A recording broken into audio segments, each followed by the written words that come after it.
This video is your introduction to the Stamp Act DBQ. Should be a great DBQ.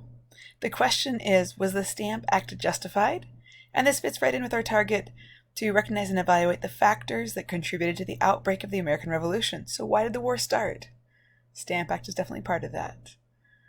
So, how would you feel if this was the headline that you saw for your school? The Board of Education charges $20 graffiti fee to all students. Vandalism creating problems in schools across the district. So if the Board of Education just said, wow, students are graffitiing on lockers and in bathroom stalls and everywhere else, vandalism costs us money, so we're going to charge every student $20. Does that seem fair? Does it seem justified? Some of you would say yes, that seems fair, it's causing a problem, but probably more of you would say, I didn't do any graffiti. Why do I have to pay the fee? It should be just the people who did the graffitiing. And a few other people might be saying, I am not paying the school $20, or I'm just not coming to school anymore. And so those responses were kind of the responses the colonists had. Some of them were just like, whatever. Some of them thought, I'm going to protest this. And some of them thought, well, the king is right. Parliament is right. They're doing the right thing. So we're going to take a look at all those sides, or at least the two main sides for the DBQ. But first, the vocabulary. One word you're going to, or a couple words you're going to run into a lot with this DBQ is pounds and shillings. So pounds and shillings are both names for British money. Okay, so a pound, it's kind of like a dollar. In 1765, 1 pound equaled about $185 today. A British pound is similar to an American dollar. You'll see here, this is the pound symbol, and there's also these symbols right here. They're all L's with a line or two through them. I believe those are all pound symbols.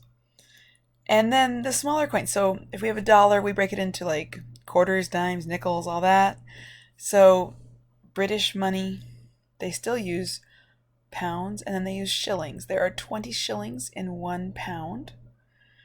And then they still have something smaller, which is a pence. And there's 12 pence in a shilling. I don't know, it's not as easy as our system is.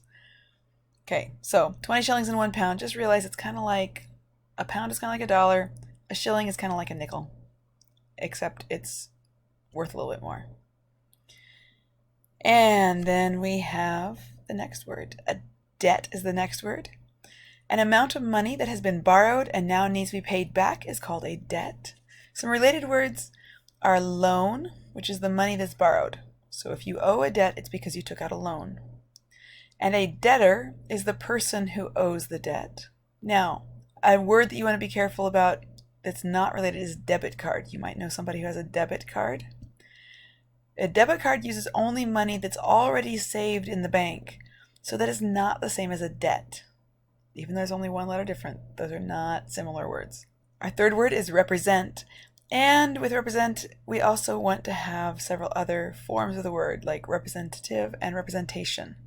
So represent is the verb, that's the base word, or the root word.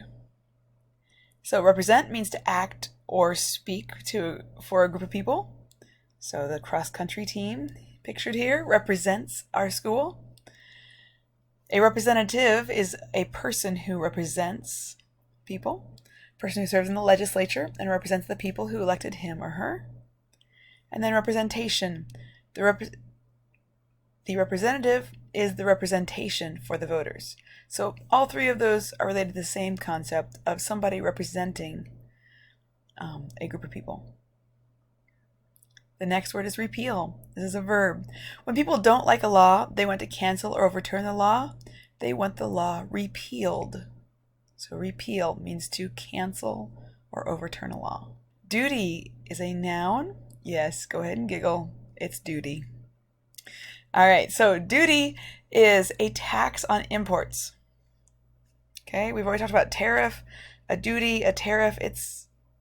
They mean basically the same thing. For our purposes, it's the same thing. So an action that is required by one's position or job is also a duty. Right? You're required to pay the tax on the imports. So they're kind of related there. And heavy duty is something that's able to do extra work that's required. So duty is always about something that's required. And taxation. This is an important word that we make sure we know what it means. Taxation is the action of taxing or establishing taxes. So it's just turning tax into a noun that's an action. Here you see several words for tax. Foreign is not a word for tax, but a lot of these words are words for tax. And consent is a verb. When a person consents to something, they express willingness or approval of that action.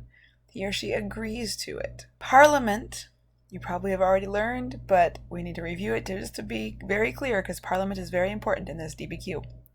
The Parliament is the British legislature who makes laws for Britain and used to make laws for all of the British colonies. Not so much anymore. There's not so many British colonies that they still control. Here's a picture of Parliament. You notice it looks a lot like our Congress, except they have a rectangular room. It's a lot smaller than the House or Senate chamber. Here's a picture of Congress. So see how that is similar to the Parliament. They even look like they're wearing the same kind of clothes, right? Pretty much all wearing suits. I hear that there is a person on the Senate who likes to wear a hoodie now. So they actually changed their rules. They used to have rules that you had to wear a suit and tie. The last word comes from the word justice, which is a noun. Fair treatment for everyone is called justice. Justice is usually found when the laws are used to fairly judge and punish criminals. But a related word that's important for us several times this year is justify or justified. So just means fair. To judge or unjust would be not fair. So in your notes, you have the word justified, or the Stamp Act justified. So justified would be the same as being fair, reasonable, or right. So take a look back at the graffiti fee that we talked about at the beginning of this lesson. Was that fair? Was it justified? What do you think?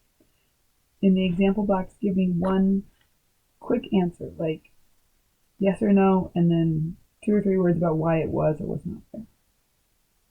And that is your vocabulary. Make sure you have that whole page filled in from the video, and then you're ready to go on with the background essay.